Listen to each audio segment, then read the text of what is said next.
note with his name on it. There was no note. No. So Drake and Josh is generally a episodic show, with not a lot of plot carrying out from one episode to another, which is why a series finale in general is an interesting concept for it. It's hard to judge a show that doesn't pride itself on continuity or character development when really it's meant to be one-off. But as a nostalgia YouTuber, I need closure. I followed this show for like 4 years growing up and then 50 years after it, even though I'm 28, I think. Recently, when I revisited all 4 seasons, it made it a lot more important that I got a payoff toward the end of my endeavor. So I wanted to go through again the finale of Drake and Josh and talk about if it really was worth it. I was surprised to find some interesting turn of events, like Helen getting married, Drake getting into the record business, even Josh becoming a manager. So do these new factors, these coming-of-age events, make Drake and Josh worse or better? Let's dive into the series finale, Really Big Shrimp. So Drake and Josh didn't do a lot of special episodes like iCarly or Victorious did, mainly one 2-part episode, and it was its final one. Really Big Shrimp. Now, as you guys have been told before on my channel, this episode is the finale. It's just aired earlier. I guess we're just gonna have to put that out of the way for a second. This one is about Drake's career, which is exciting. We kind of end on one promising note, and of course, it's everything that Drake and Josh needs to be. There's fighting, there's resolution, and there's a lot of fires. And of course, Drake and Josh being threatened to go to jail once again. Apparently Josh ate Crazy Steve's last enchilada, so he's like freaking out and running around. I didn't know it was your enchilada. I just saw it in the fridge and there was no note on it. No note. It's all right. I understand. And Drake is about to have a really important concert with a guy from a record label about to see. I guess they're putting this whole thing together for him to sing one song. Helen doesn't recognize Walter, which is hilarious. Hey, who's the dude? Oh, that's my husband, Walter. We've met like 5 times. Well, I do not remember you. No one does. And as she's gonna get married next week to somebody I guess we never met before. And they volunteer to take Helen's grandmother in for the wedding. Ah, it's no trouble. Okay, then I'll tell my grandmother she can stay at your house. So Mindy ends up upstaging Josh at his own job. So on top of grieving their relationship like Josh has done in the past, it seems like he also has to deal with her getting hired at the premiere. Mr. Krim, I think you know who this guy is. Drake Parker, I'm very excited to hear you play live. Don't screw this up. This song that Drake plays is like definitely one of the best songs in the whole show. I love that it's the finale and even better than the theme song, if that's not controversial. But Mindy's dancing in this, so this is kind of weird because she hates him. I don't know why she'd be so supportive. So the record producer says that they blew his underwear off, which is something Josh tried to coin. And they invite them down to LA. Josh says the album cover could be Drake in the ocean riding a black dolphin, which is so funny to visualize. The episode feels like at first it's trying to prove it's episodic, like setting up a bunch of stuff that seems like it could be resolved in one episode, but it's a lot more closure driven. Have a little better attitude about this? We're doing a nice thing for a sweet old lady. Where's the bathroom? The grandmother enters and is like super overbearing as she lives with them, and Megan is told she has to sleep in Drake and Josh's room. The 3 of you will be fine for a week. Oh, this is horrible.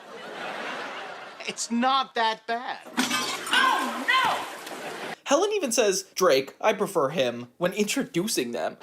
Lula, that's Josh. He works with me at the premiere. That's Drake. I prefer him. That's Megan, Miss Parker, and this is, So they get to the record label, and Drake, of course, hits on the assistants. Kind of reminds me of Tori Goes Platinum in this scene, with this whole record label thing. But the only difference is Drake Bell ended up having a music career, and Tori Vega didn't really. Ariana Grande did, and she didn't have an episode about it. The executive, Nick, which is weird because, of course, Nickelodeon, his name's Nick, weird.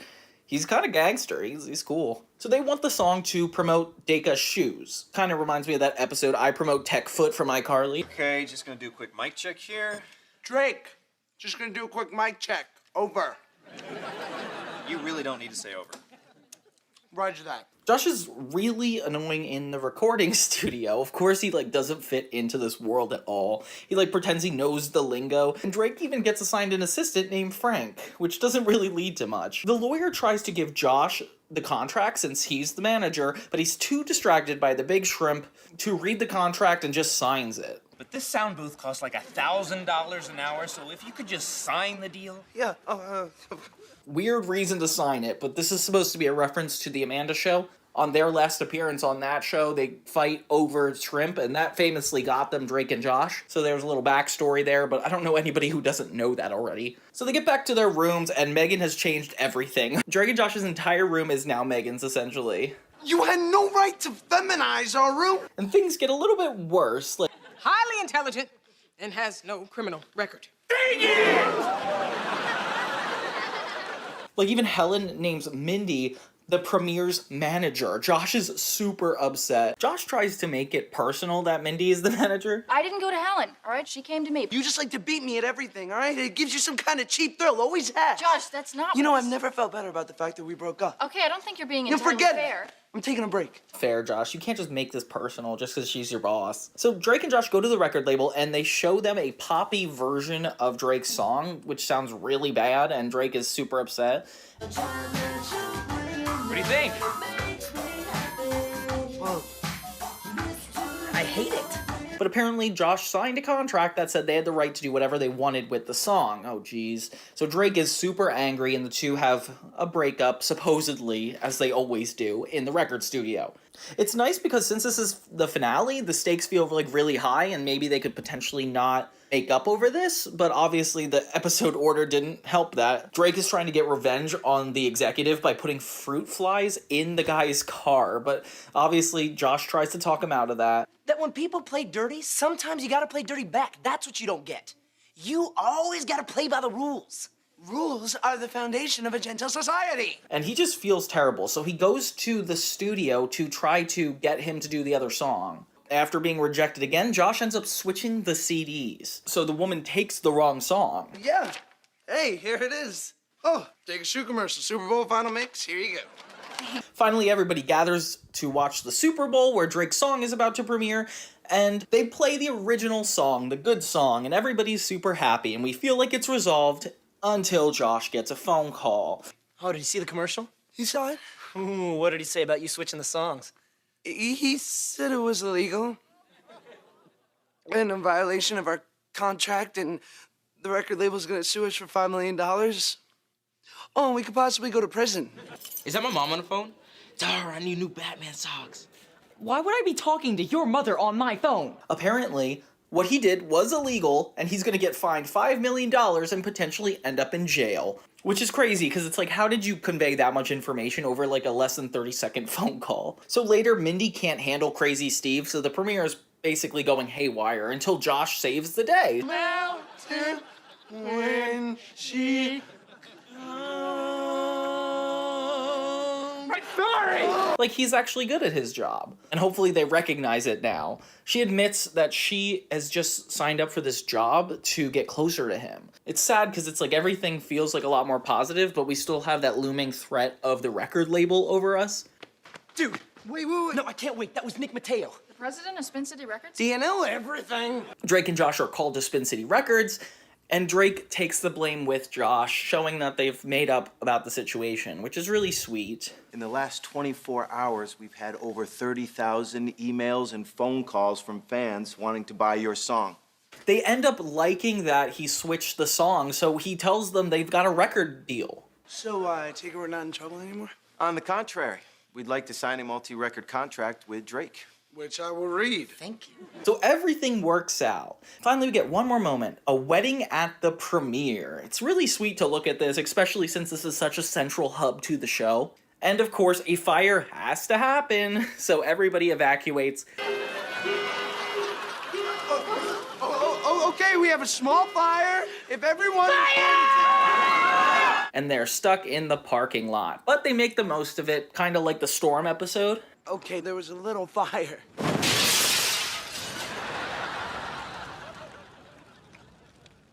We're a big fire. And it feels like things are starting to slow down, the pacing's a lot more chill, Mindy and Josh fully decide to get back together, and Drake kisses a random girl. Hi, I'm Drake. Carrie.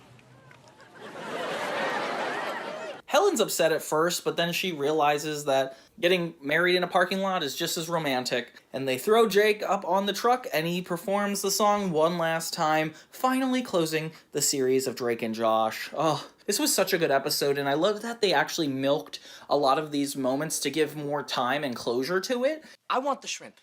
I want it. I want it. Would you give it? Hey, no, give it. No, give it to me. No, I want the shrimp. Will you give it to me? But don't cry too much, because now we're gonna have to get to the final 2 aired episodes. Yeah, so was that satisfying for you guys? I'd love to open a discussion to see if Drake and Josh ended the way it started. Was it strong? Was it necessary? I feel like this show tries so hard not to make itself seem important, not in a way that iCarly did, where everything was an event, or Victorious, where everything needed to have more episodes. They went out with a pretty subtle episode, trying not to get our hopes up or make anything bad happen. And for somebody who really likes the follow-up movie, Merry Christmas, Drake and Josh, I'd say I'm pretty happy with the way things left off. Like, we didn't need too much closure, but we also didn't shy away from having it at all. You know, like Helen getting married, everything going on was just necessary, I feel like. So overall, it's good that the first special of Drake and Josh just happens to be the best, and the last episode in general. November 23rd, it's the final episode of iCarly. Wow, way to bring us all down. And they've saved the best for last. Be here for the final web show. What the blazes are you doing? I'm tickling your squirrel. Join in on one last adventure. Who's all handsome in his fancy tuxedo? Me! And get ready for the ultimate surprise. You need to meet our very special guest, my dad! So Spencer's not her dad. Don't miss the final episode of iCarly, iGoodbye. I love you guys. Friday, November 23rd at 8, part of Thanksgiving weekend on Nick. iCarly iGoodbye is a lot more emotional and actually pretty good than I remembered. I mean, the whole 5th and 6th season, quote-unquote, were actually really far off from what it originally was like. Like, the whole 2 girls starting a web show just became a bunch of nonsensical, cynical characters just beating each other up essentially through a bunch of random teenage plot lines. That's all I gotta say about it. But the final episode was actually a really good departure from that. If anything, they tried to bring as much of the original identity back as possible. We start off at the school with Miss Briggs and Freddie, and it all feels very nostalgic to what it was at the beginning. Although, I feel like it's hard to acknowledge that these kids have been in high school for like 6 years at this point. There's a lot of plots going on in this episode, of which I will summarize pretty quickly. So one is that Spencer is trying to fix up this motorcycle for his buddy Sacco, a friend that they've mentioned a lot of times in the past, and for some reason don't mention at all in the revival. I don't want to talk about it right now, though. And Gibby needs to get back his head. Yeah, he has a wax figure head he takes around that I wish I could explain to you in 2 minutes, but it's complicated. Carly's whole dilemma in this episode is she wants to go to a father-daughter dance, but her dad is not going to be able to make it in time. So she's kind of depressed this whole episode. Everybody really makes an appearance, like Lubert comes in, Miss Briggs, like I said before. It's nice to see a lot of familiar faces in this. A sad thing about it, though, is Spencer does end up so sick because of Lubert, which kind of fun callback, and isn't able to take Carly anymore, which is actually kind of sad. Meanwhile, Sam ends up facing Dan Schneider. Yeah, Dan Schneider plays a part in this finale, which is kind of insane because he also does the same thing in Drake and Josh. Oh my gosh, I never realized this. Spencer ends up pulling himself together to go to the dance, but it becomes way too sick to go, which is so sad for Carly. So Carly's pretty depressed for this final episode, as all main characters would be, and they play actually an interesting version of the theme song. We get a nice moment addressing Carly and Sam's relationship toward the end, where it's revealed that it's just always going to be a cliffhanger, like we're never gonna see it for sure, and Gibby goes crazy in the store. Gibby ends up walking away with a ferret, which is interesting because obviously he has it in the Gibby pilot, so I'm not going to talk about that. Freddy and Gibby try to cheer up Carly by dressing in tuxes and offering to take her to the dance, which is actually a sweet moment, but she doesn't accept it. Kind of disrespectful, Carly. I feel like that was a nice moment. And her dad actually does show up, so everything kind of works out in the end. They end up going to the dance and even having a nice hat party at the end, kind of a reflection of the pilot episode. We think all the conflict's over until Carly's dad invites her to live in Italy with him, and then everybody's like pretty supportive of her doing that. And it's kind of sad. I feel like this would never happen today. Like, if you were an influencer making this kind of money, why would you walk away from it? I don't know, Carly. Carly and Spencer's dad even makes a guest appearance on their show, which is actually really sweet. And Carly says one final goodbye live on the internet, and it is really depressing. She says goodbye to Spencer in their apartment, and I feel horrible, but she's becoming an adult, and I guess when you turn 18, you automatically have different responsibilities, so she's not even gonna take her time leaving. Which, by the way, I feel kind of bad for Spencer. He just did her entire room all over again with season 4's beginning, and now she's leaving. Like, what's he gonna do with a teenage girl's bedroom? Like, there's nothing they could do with that room. Everybody says goodbye to Carly one last time, and Sam gets the last goodbye, giving her her blue remote, symbolizing the true end. And we see a sneak peek of everybody's Twitter, oh my gosh, on the plane. And I'm on the plane right now editing this, isn't that funny? We get one quick snippet of the first moments we had of the characters in the pilot, which is actually really sweet. And Sam drives off into the distance, ending the episode. So yeah, iGoodbye, what a great finale and way to use a 2-part episode. There's been a lot of good double-length episodes and bad ones, with some of the best being iGoodbye, I Fight Shelby Marks, I Shock America, and with some of the really boring and useless ones being I Start a Fan War, I Still Psycho, and I Date a Bad Boy. I don't know what else to say about these. All I know is that the strange history of iCarly specials is hard to ignore. The quality of I Go to Japan and I Party with Victorious are even more impossible to ignore. I can't believe they left that stain on our society.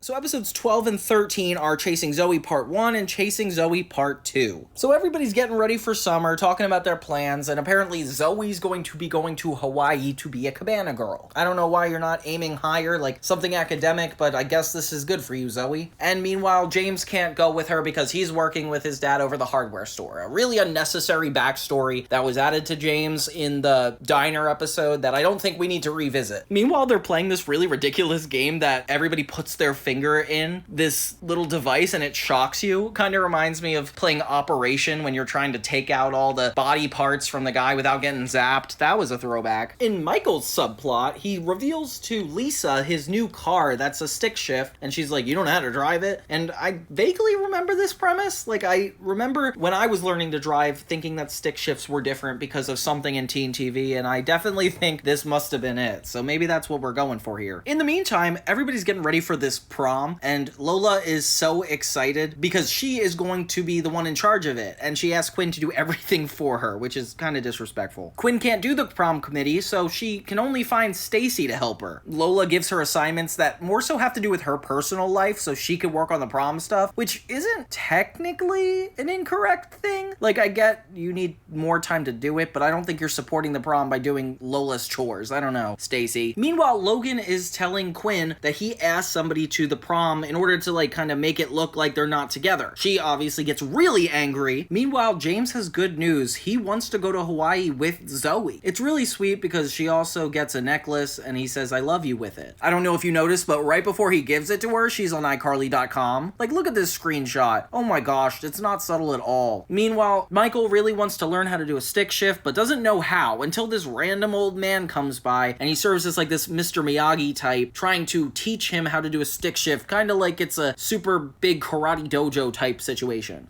That's very nice, but... You want to drive stick shift? Yeah, but... You wish me to teach you? Sure. When Zoey gets the bracelet, she's a little bit conflicted about it because we get a blackout, and usually don't get a blackout unless you should be scared of something happening. Zoey is nervous to say she loves him back, and Lola and Quinn are really annoyed about it. They're like, how could you not? And it's like, okay guys, give her a break. And then Michael finally gets his first lesson with this really scary guy that keeps appearing in the parking lot. What? You cannot learn to drive a stick shift until you learn to drive a stick shift. He asks him to make him food for him, as if it's going to be a part of the stick shift situation, and he does it anyway. I don't know why you'd believe them, Michael. I'd be scared of this man. Quinn decides she's going to take helm of who Logan will take to the dance. They both have to bargain of, like, who it's going to be, and it's definitely a funny trope. I can't believe they're still trying to hide this relationship. I didn't think it would go on for, like, 6 episodes. I thought there was, like, some amount of time where we actually did see them together, but I guess it was all in hiding, because nobody here knows. James even spots the two, and they keep it a secret, so they're still ashamed. What can you do? We get a peek into his plot, because apparently he can't find Zoey. She's not meeting at their usual places, which is kind of sad, because they're kind of a good couple. I feel like they were really working out for what they were, and seeing Zoey so spooked when she finds out that he loves her is definitely scary. This old man invites himself into Michael's dorm and gets him to feed him once again, and he's stepping on berries in this moment. Like, why does Michael have to step on berries to make him juice? Like, this doesn't really help anybody. It's definitely reminding me of the Mr. Doheny episode of Drake and Josh, where they keep inviting himself into inappropriate parts of their life. Like, this man is just inserting himself. When Michael approaches him about conning him and trying to get him to make food for him to eat, he realizes that it was a part of the lesson to learn how to drive a stick shift. So he gets to drive all throughout the parking lot. Yay! Next thing you know, Zoey has to confront James about the fact that he loves her and she's not said anything back yet. A common trope in teen sitcoms that I actually really like. It's definitely a big moment when you tell somebody you love them, and I feel like there's nothing more important when you're in a relationship at this age than that. You know, like, that is the highest authority. It's like the going steady of our generation. Zoey uses prom as an excuse to keep dodging James until she could figure out her feelings. But poor guy, he is not happy about this. We go back to Quinn and Logan, and what do you know? Cotton Swab Girl is the perfect candidate. So Logan asks Stacy to the prom. Something exactly what Quinn wanted. And I agree, that's like a great idea, and it doesn't make anybody uncomfortable. Logan seeks revenge and is like, okay, now I get to pick out your prom date. Guess who it is? It's Dustin. Can you imagine? So yeah, Dustin and Quinn are going to the dance together. James goes to talk to Zoey about what's been really going on, and she admits that she might not love him back and that there's something in the way. He's surprisingly patient. He's like, yeah, definitely. He's like such a gentleman in a way that I don't think any boy this age would actually be. Like, he's too respectful. And I'm dying to hear Zoey say she misses Chase. Like, I feel like that's the whole thing she's getting at, but it doesn't end on that. It ends on them breaking up, and that's kind of where we leave Zoey 101. Oh wait, there's one more episode. The grand finale of Zoey 101, Chasing Zoey Part 2. Before we go to the final episode, let's do a gameplay. So far, we're about to finish the season. We get barely any of Dustin this season. Nothing. Lola is in a relationship with Vince Blake. That was kind of random. Zoey had a relationship with James, but then they just broke up. That's also happening. Michael and Lisa are still together, and Quinn and Logan are still a secret. So there's a lot of stuff that needs to be resolved in this episode, and a lot of stuff we're saying goodbye to overall in the whole show. This whole prom that they were talking about in the midst of the last episode is everything that the episode is leading up to now. Zoey's depressed about the breakup, which is cool because I never seen Zoey have a breakup before, you know? Like, it's definitely unfamiliar territory, and crazy that we're ending the show on an episode about something she's never been through. Like, I wish they just threw this in the plot. She's, like, definitely heartbroken and doesn't know what to do. Quinn and Lola are trying to cheer her up, but she says she doesn't even want to go to the prom. Dustin is getting way too old for this show, and you could tell because his voice has dropped significantly. He's here to take Quinn to the dance. For some reason, Quinn finds it necessary for one last time to throw a bomb at one of the robotics kids that are walking by. You remember them from the Robot Wars episode? Yeah, that's crazy. So everybody's gussied up and heading over to prom, and it's looking like a really sweet time. Dustin takes Quinn on his bike, and it is kind of adorable. I love how they are going to the prom together, and you get to see this moment in the opening title sequence. Oh my gosh, there's such a funny scene where Zoey isn't going to the prom, and the news guy hits on her, which is so ridiculous because he already has a prom date that is literally standing right there. So disrespectful. I'll be your date. You're taking Martha. I'll get rid of her.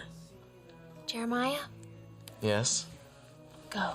Lola is going to prom in a cab. It's kind of like a messy Uber driver situation where they have this driver, which should look familiar to you, talking on the phone the entire time and pretty much ruining their prom trip, not able to get them there at all. He abandons them on the side of the road. Guess who this man is? Yeah, that's Dan Schneider, the guy who created all of this stuff. I don't really want to talk about him because I feel like he doesn't deserve a lot of attention compared to the work he's done, but it is crazy to note that he's put himself in this, literally, the finale of Zoey 101. And I don't think I knew this growing up. I definitely don't remember him being here. This is quite the surprise. But you know what? That's him. You could tell his voice. Finally, we've come to the final prom. We get a moment with every character dancing with one another. Oof, Mark Del Figolo's in it. That's a nice callback. And Dustin is way too short for Quinn, so it's just plain embarrassing. You guessed it, Logan is dancing with Stacy, and it's embarrassing. Lola and Vince are on this big escapade to get to the prom, and they even run into the robot nerds who convince them that it is the end of the world. Well, not convince them, they say it's the end of the world and just appear crazy, because it's not, you know? And we get a really big surprise. Zoey gets a call from an unknown number on her pair phone. Who is it? None other than Chase Matthews. So Zoey and him have a really intimate conversation while she's alone at PCA, and it's kind of romantic. They're flirting a little bit, and Zoey does a really good job at dodging the fact that she just had an entire relationship. Chase realizes that it's PCA's prom night, so why isn't she going? He falls off the cliff one last time, the same way he did when he approached Zoey in pretty much every season thus far. And the two have a moment on the staircase where they're just catching up for a bit and eventually kiss. Oh my gosh, I forgot about all of this. I don't know why I didn't remember them finally reconnecting. Maybe because it was like within a couple minutes of the episode, not really about it that much. But like, this is such a big deal. Like, I'd like to see that it's finally getting its resolution. It has to do with Chase. I feel like Zoey kind of played him a little bit because she got in a whole new relationship right before she kissed him and didn't really talk to him about the relationship. It's really weird. Then we finally get the moment I've been waiting for where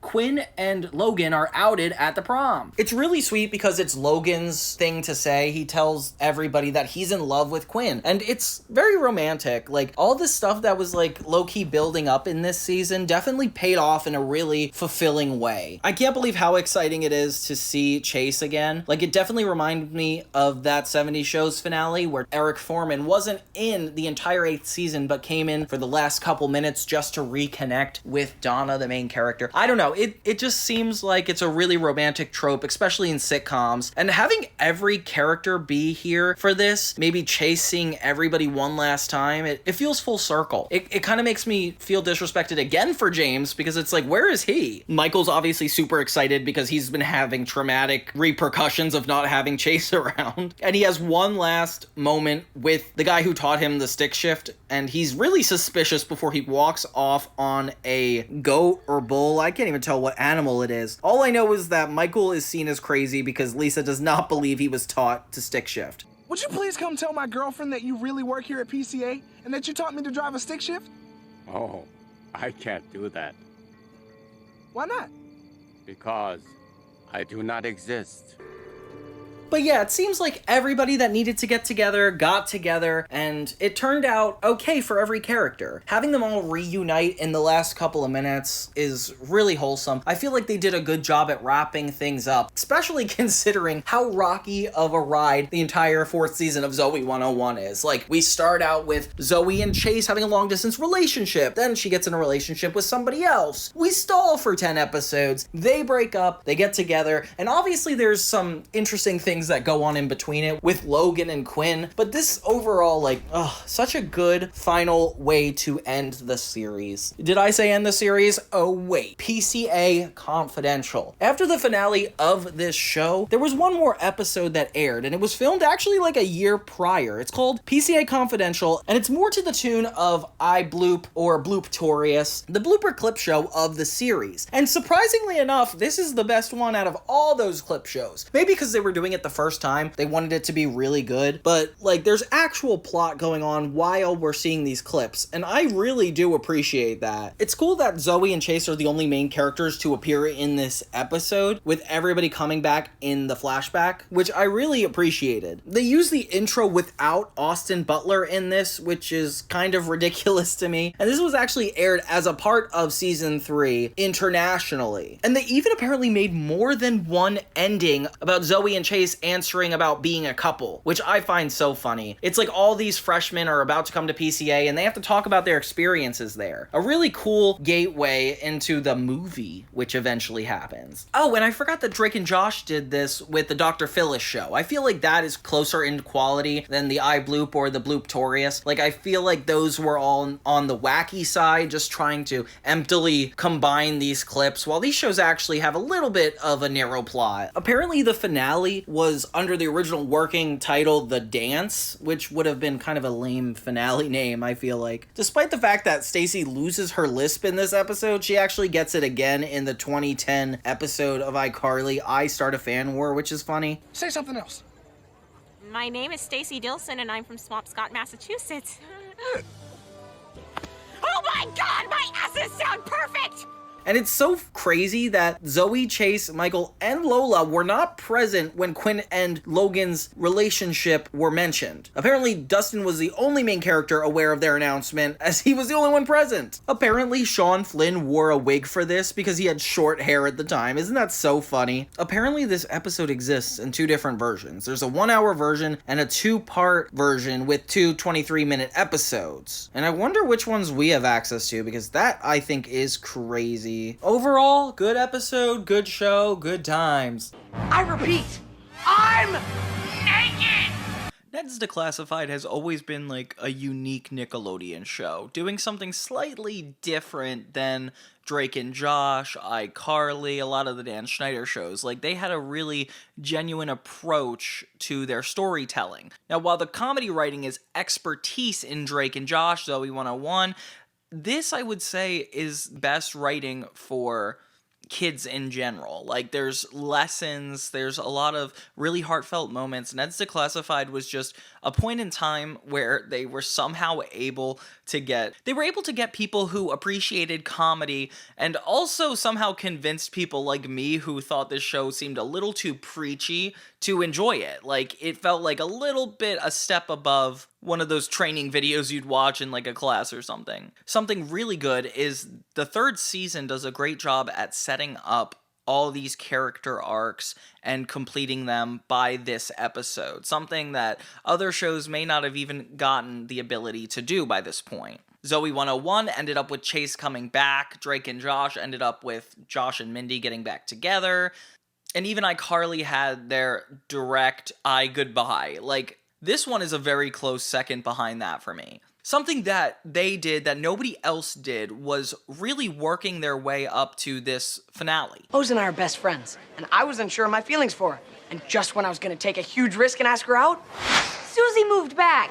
The first episode of season 3 was about the new grade, the final grade, already introducing the fact that these guys are getting ready for high school. And they even have Susie, Ned's girlfriend, move away, leaning into his relationship with Mose. Mose also gets a boyfriend, and even starts to deal with thoughts of liking her best friend Ned way before it even gets brought up.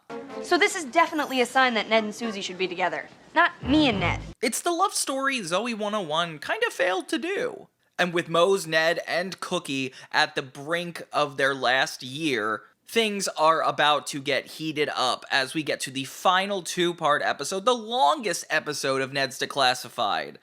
Field trips, permission slips, signs, and Weasel. Yeah, it's already by the title seeming like they're trying to address it as if it's 4 separate episodes, but it's really 4 separate plots all going on. Only it won't be fair. It'll be you guys. Let's remember that the creator of this show also created Big Time Rush, and they were really good at doing these overarching plots. It starts with that day in the life vibe, somehow making it about the school one last time, which I really appreciated. Like, I was excited to see them go outside the school, but the fact that they are weaving us into it is a lot better. We're introduced to the idea of field trips, the best idea that Ned's Declassified could have had, saving it for this end, which I definitely appreciate. It could have been like a one-off episode and not even been interesting, but this is the ultimate build-up. There are signs that tell us one of the biggest and best days of school is here!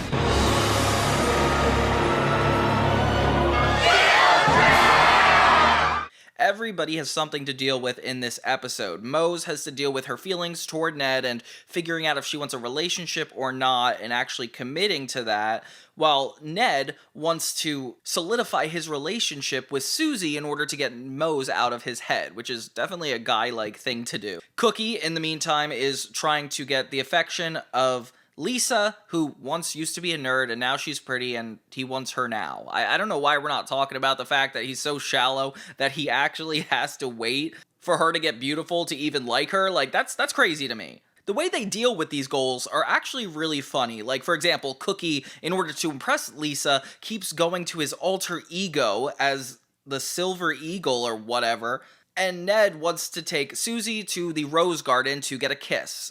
And we're gonna totally make out. You mean like this? Mose wants to see the wild boy in the museum and actually enjoy this field trip. And it's fun because these goals are so flexible that they end up turning all on their heads constantly.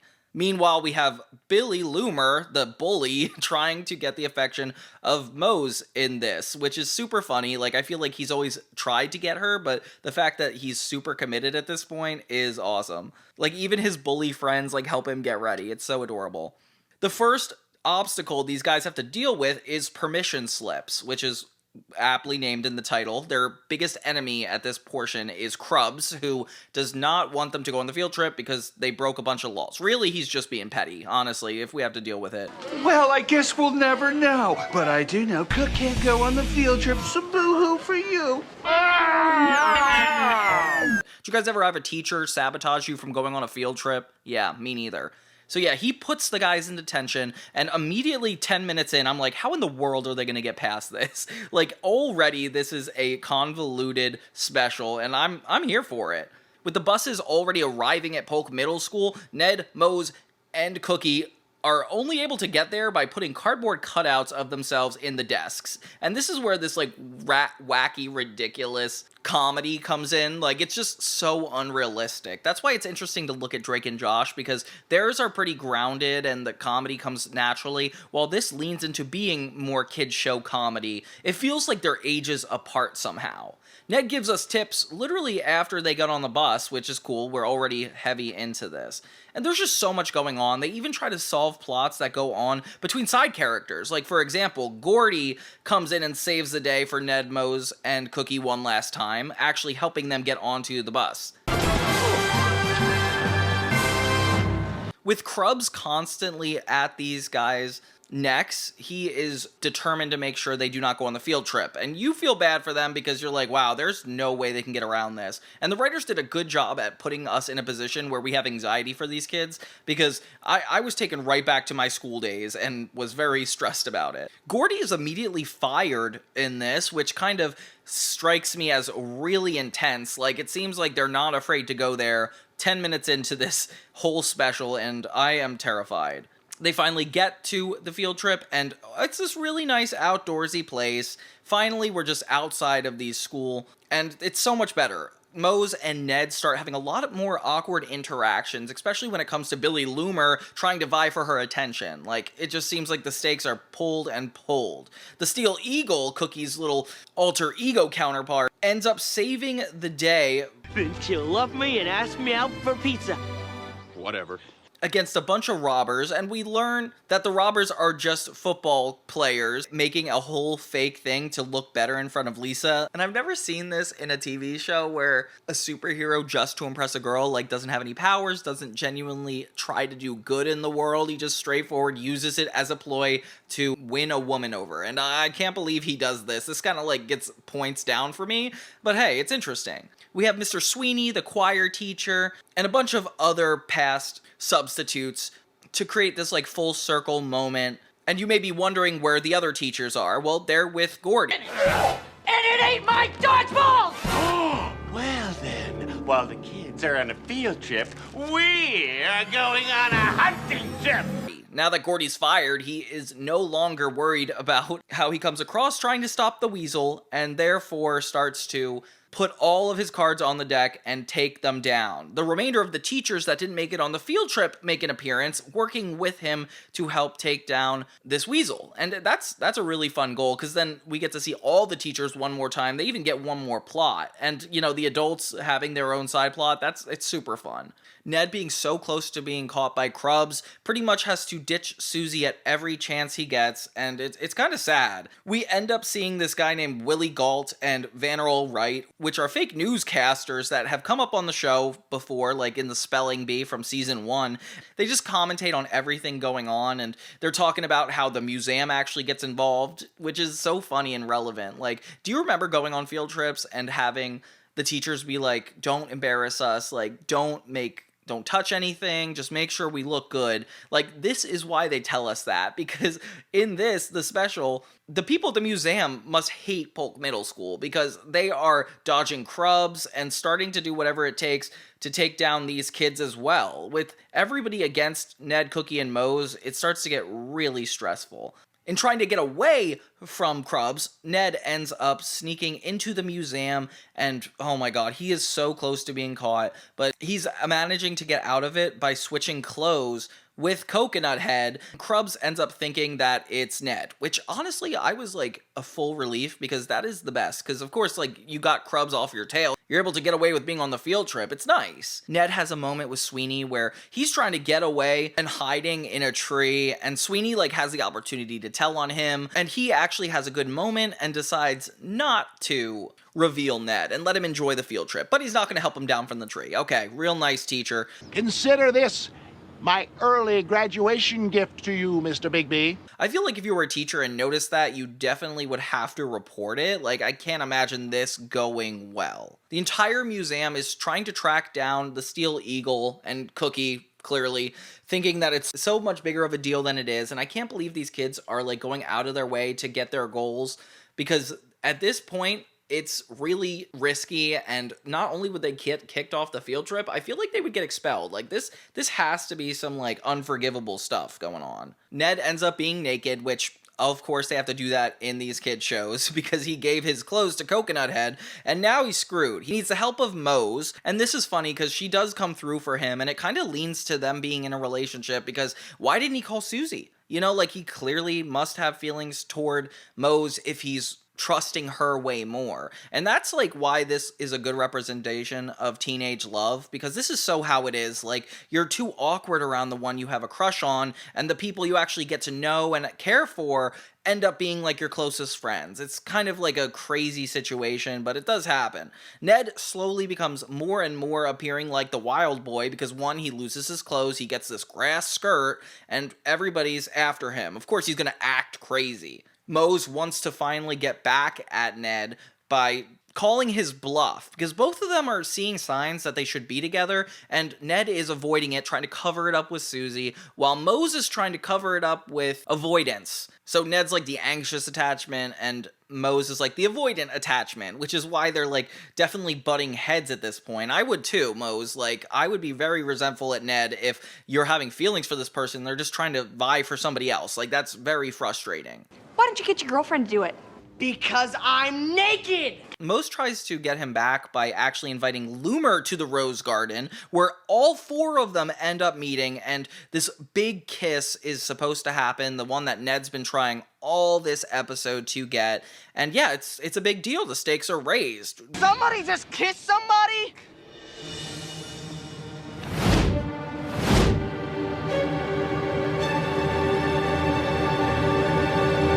Perfect time to cut away to Gordy and all the other teachers taking down the weasel. Like, they end up destroying the school completely, which I find hilarious. The vice principal, like, acknowledges how bad this is, and all of them are so willing to help Gordy, even though it's gonna probably get him fired. Right before the kiss, though, everything comes to a head with Cookie running through and the museum employees chasing him, almost ruining the kiss, and Ned and Mose run away, listening to these signs that they should be together by leaving Susie and Loomer behind, who they both just look at each other and say, let's get back together, which that is a good representation of teenage love, like if I ever seen it.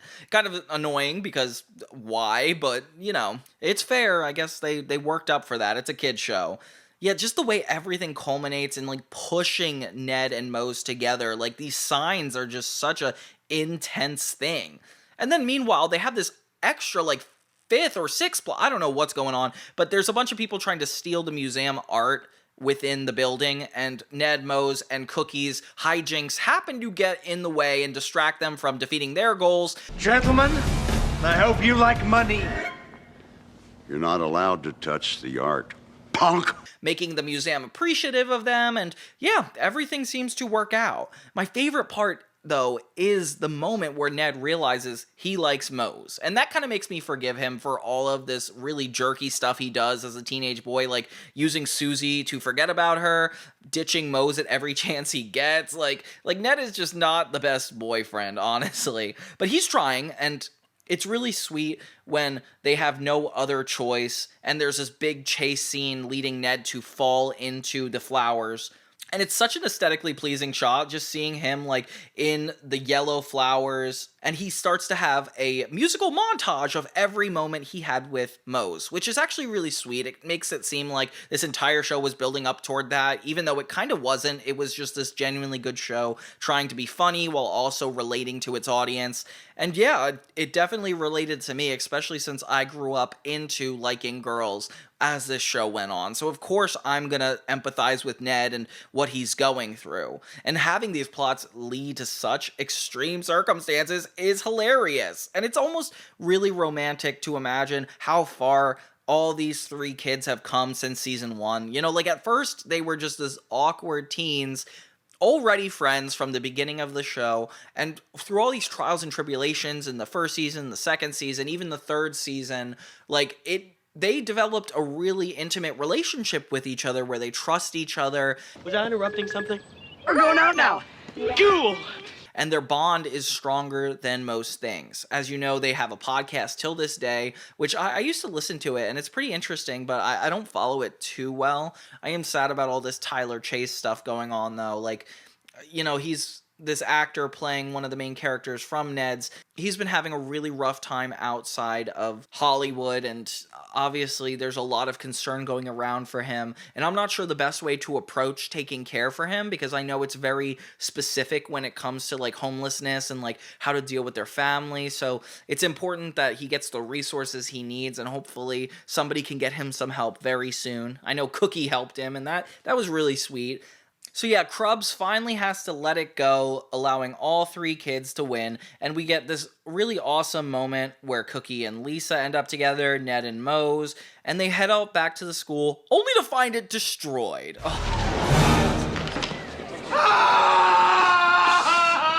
And it is depressing. Like, look at this place. This is like, dang, like I can't believe they got away with this.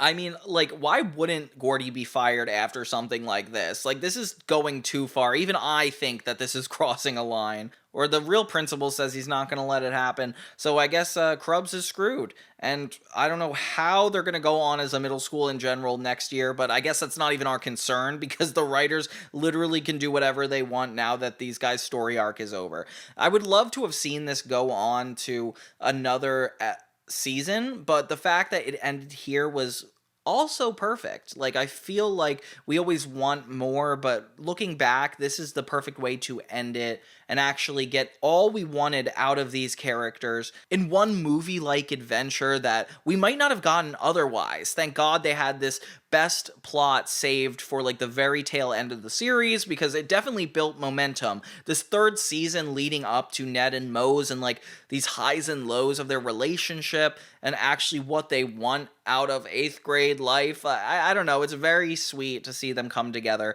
in a way that Chasing Zoey just couldn't compete. Like, there is no better finale than the Ned's Declassified finale, at least in the kids' TV show universe. Now, if you excuse me, I'm gonna go rewatch the show because it was weird to jump in on the finale not remembering anything else. But how does this finale compare to the other finales for you guys? I know it's such a weird conversation to have, but I do think there is a right and wrong way to say goodbye to characters, situations, scenes. Like, it needed to end. Thank you guys so much for continuing to watch and support Johnny 2000. It means the world to me to be able to rehash all of these experiences with you guys. Don't forget to like, subscribe, share any of this stuff with your friends, because we are just scratching the surface of the 2000s, and I can't wait to see more with you guys. So thank you guys so much for watching, and have a great day.